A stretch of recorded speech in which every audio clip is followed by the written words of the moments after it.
चिंता करना किसी चीज को लेके या फिर घबराहट महसूस करना, ये हम सब करते हैं, कई सारे इवेंट्स में करते हैं। कोई ऐसा सिचुएशन आने वाला है, कोई ऐसा इवेंट आने वाला है जिसके बारे में हम जानते नहीं है कि वहां पे क्या एक्सपेक्टेशन रखनी चाहिए, या फिर हमें ये चीज का डर रहता है कि वहां पे हम कैसा परफॉर्म करेंगे।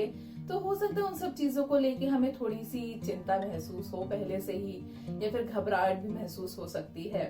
पर कई सारे लोग होते हैं जिनको इस चीज के बारे में बहुत ही ज्यादा ही चिंता रहती है। मैं ये सिचुएशनल या फिर जो इवेंट से रिलेटेड जो हम लोग चिंता करते हैं, वरी करते हैं, उसकी बात नहीं कर रही हूँ।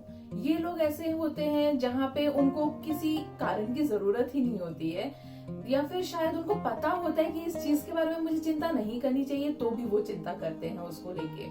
अगर आपने मेरे पहले के वीडियोस देखे हैं तो शायद आप अभी समझ गए होंगे कि मैं किसकी बात कर रही हूँ। मैं यहाँ पे बात कर रही हूँ एंजाइटी की। एंजाइटी जो होता है वो एक ऐसी फीलिंग है जो हम सब महसूस करते हैं। हो सकता है किसी इंटरव्यू में जाने से पहले हमें थोड़ा एंजाइटी फील हो, थोड़ा डर फील हो, या फिर शायद ये भी हो सकता है कि शायद कहीं पे पब्लिक स्पीकिंग हमें करनी हो, स्टेज में जाना हो, तो उस चीज से पहले हमें थोड़ा सा डर लगेगा उस चीज के बारे में सोच के शायद।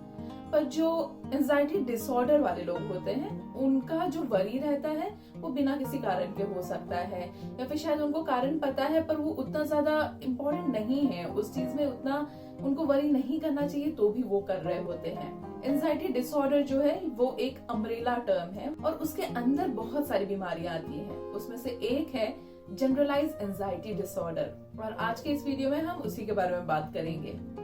नमस्ते, मेरा नाम है रिम्पा सरकार। ये जो वीडियो है ये एक रिक्वेस्टेड वीडियो है। कम्युनिटी से किसी ने मुझे इस टॉपिक पे वीडियो बनाने के लिए बोला था, तो उनके रिक्वेस्ट पे ये वीडियो बन रहा है, जहाँ पे हम आज जनरलाइज एंजाइटी डिसऑर्डर के बारे में जानेंगे। जनरलाइज एंजाइटी डिसऑर्डर को उसके एक्रोनिम से भी बुलाया जाता है, जो कि है GAD। तो मैं इस वीडियो में उसी नाम से इसको रेफर करूंगी।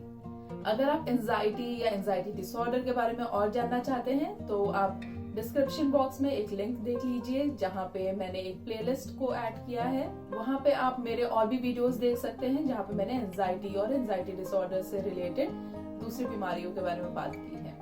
तो चलिए जानते हैं इसके बारे में और। पर उससे पहले अगर आपने इस चैनल को अब तक सब्सक्राइब नहीं किया है तो नीचे बटन है, उसे क्लिक कर दीजिए।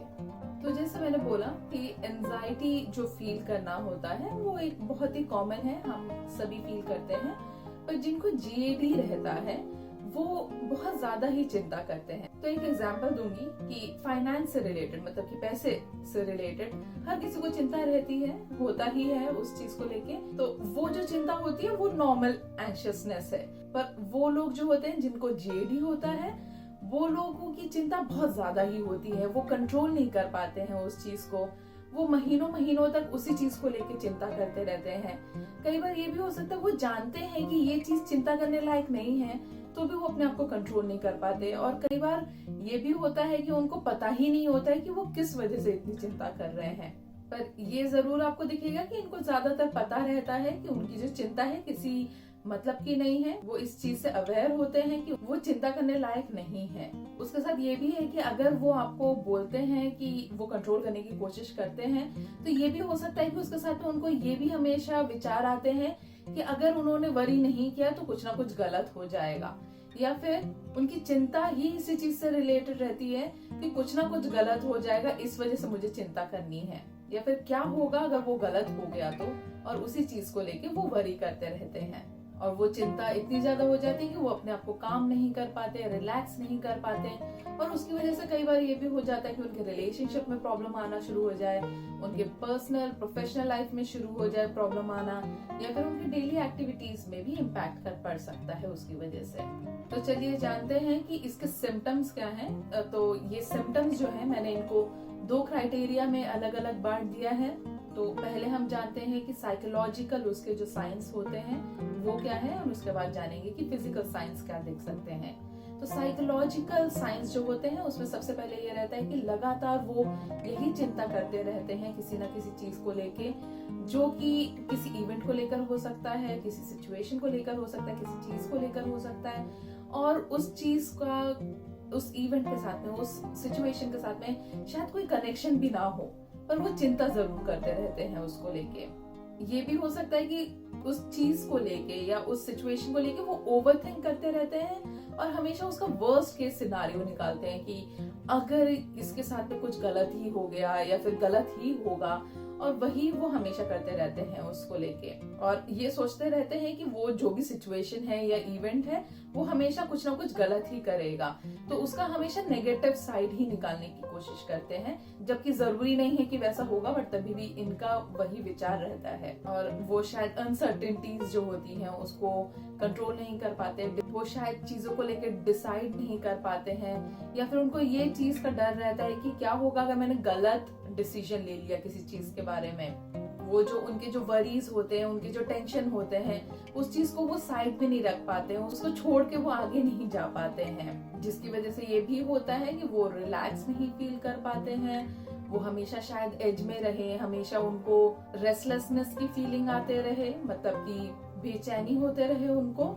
और इन सब की वजह से ये भी हो सकता है कि उनको कंसंट्रेशन करने में प्रॉब्लम हो जाए, वो ऐसा भी फील करे कि उनका माइंड बिल्कुल ब्लैंक ही हो जाता है कई सारी सिचुएशंस में। तो आप जानते हैं कि फिजिकल सिम्टम्स जो होते हैं, साइंस जो होते हैं उसके, वो क्या हो सकते हैं। तो उसमें हो सकता है कि फटीग उनको महसूस हो, मतलब कि थकान हमेशा महसूस होती है, नींद आने में उनको प्रॉब्लम हो सकती है, ये भी हो सकता है कि उनको हमेशा मसल एक रहे, मतलब मसल्स में पेन होता रहे, या फिर मसल्स में टेंशन हमेशा रहे उनके। उसके साथ ऐसा भी हो सकता है कि उनको ऐसा लगे कि उनके हाथ जो है शेक हो रहे हैं, या फिर बॉडी का कोई पार्ट ऐसा हो सकता है जो थोड़ा ट्रम्बलिंग हो रहा हो, ट्विची थोड़े से हो रहे हो उस तरह के।